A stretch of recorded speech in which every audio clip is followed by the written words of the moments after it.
Chapter 5, My Childhood and Teenage Years. I was born in the St. Ignatius Catholic Hospital on April 15th, 1952 at 11:05 a.m. I weighed 8 pounds. I was the second child born to William Ray Jensen and Faye Riggin Jensen. The first was David, a year and 3 months previously. The years to follow would bring Gar, Valerie, Carol, John, and Jan. Gar and I were 11 months apart and are still very close and best friends to this day.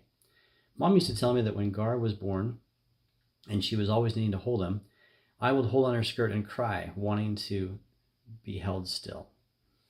The first house I can remember was a white stucco 2-story home just a little west of the current Jensen home, now owned by my nephew Andrew, Gar's son. Life in our old home holds so many memories to this day. I remember sharing the upstairs bedroom with Gar and David and an occasional orphan lamb that Dad would bring home and put in a big cardboard box for a few weeks, and then move it to an outside place where I would continue to raise it. I remember vividly coming down the wood stairs to the kitchen where we had wheat cereal, wheat toast, and a glass of orange juice every day except Sunday, when we had a wonderful bowl of cornflakes. At the time, I loved Sunday for that reason. It was in that upstairs bedroom that one night my father came up to talk to me. Dave and Gar were fast asleep, or he wouldn't have shared his reason for this late evening visit. He sat on the side of my bed and said he wanted to talk about Heavenly Father and praying to him. We talked for a long time, it seemed then. I remember so clearly how he explained that I could talk to Heavenly Father just the same as I could talk to my earthly father. He taught me prayer words that showed respect to Heavenly Father. Then we knelt down and I prayed with him. I've thought back on that experience 1,000 times, if once. What became of that was my firm belief in a God, or a belief of a God in heaven, and I was his literal spiritual son. Even though I left the church at 16 for a period of 10 years, I can't remember ever not praying to Heavenly Father. When I was 8 years old, Grandma Pierce Jensen gave me a rooster named Sam. It started way back then. I didn't know that. I was happy at first with my new friend, but was soon turned enemies as he began to get real mean. I was actually afraid of him, and he knew it. When he saw me, he would chase me up onto the nearest board fence to get away from him, flying at my face to peck me.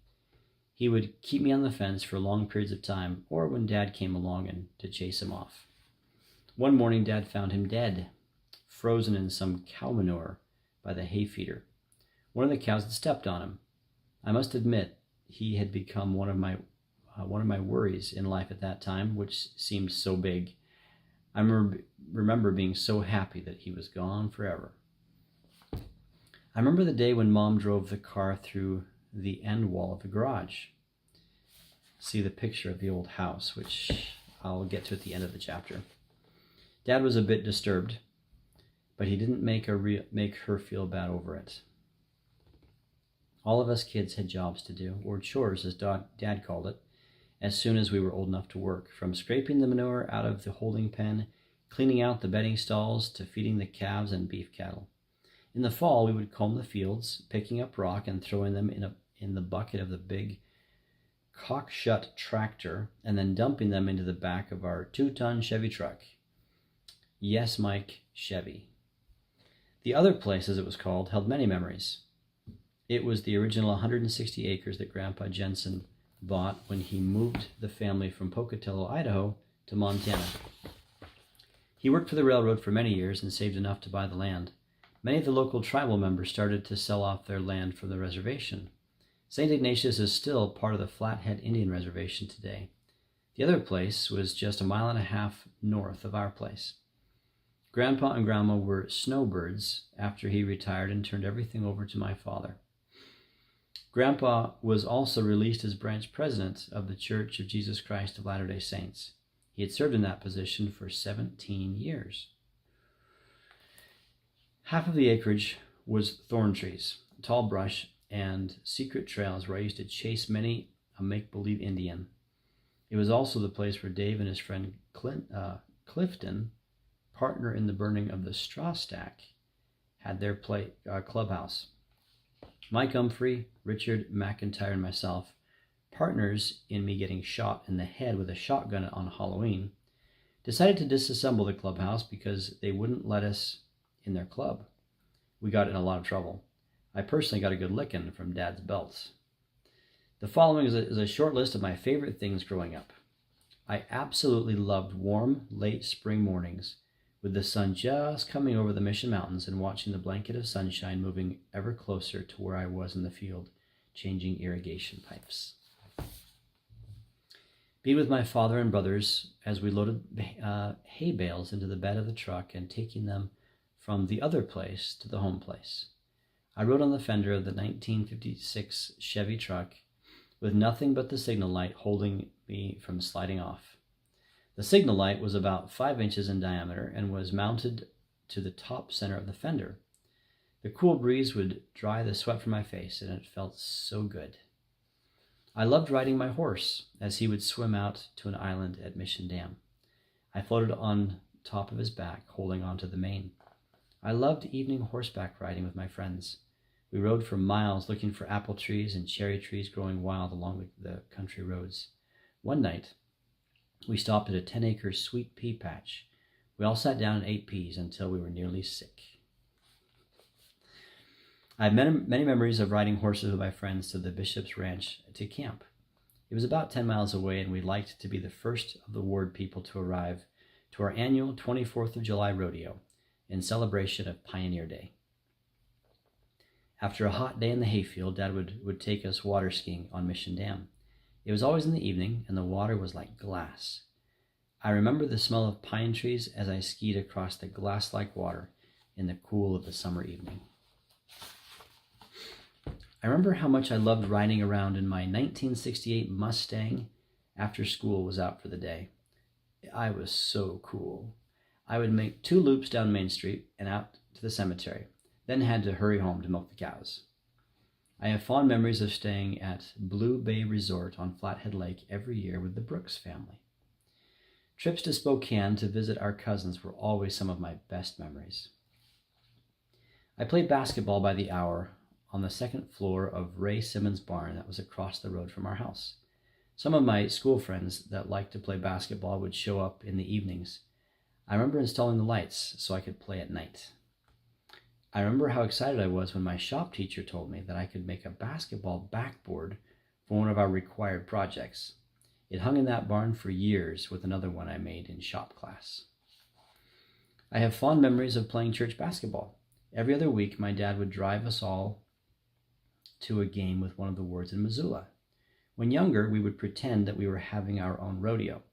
We would go out to the calf corral and put some twine around their necks, jump on their backs, and pull their tails really hard until they ran and bucked.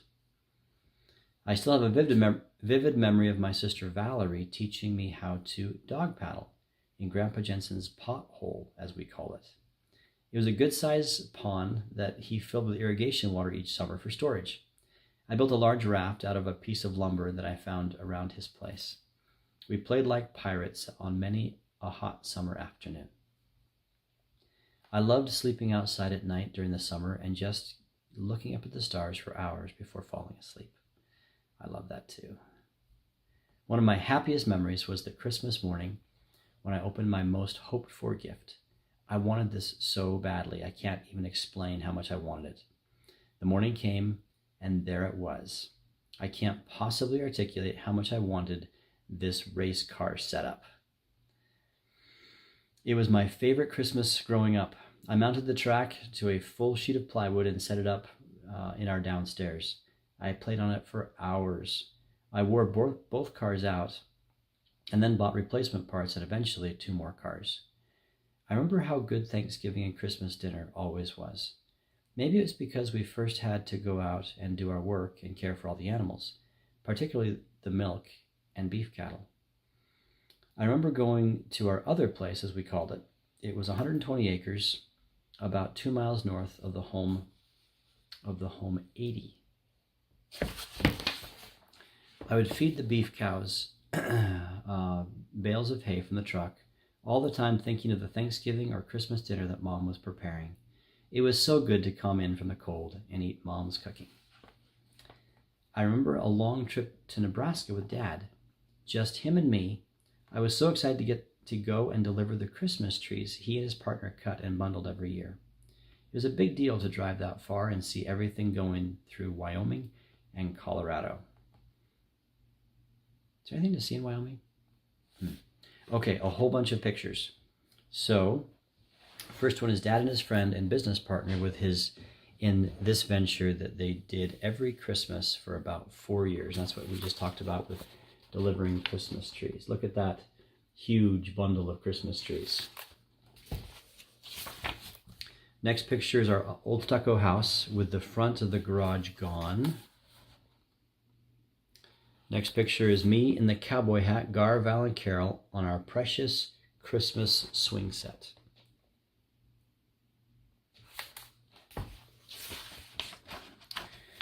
We had a lot of calves to feed twice a day. Left to right is Dave, Carol, Val, Gar, and me. My wonderful German Shepherd, Lad, pulling me to town on a sled. Now that is a faithful dog. I love it. Our dairy milking area with a glass pipeline that carried the milk to the strainer and into the tank. Grandpa and Grandma Jensen's home on the other place.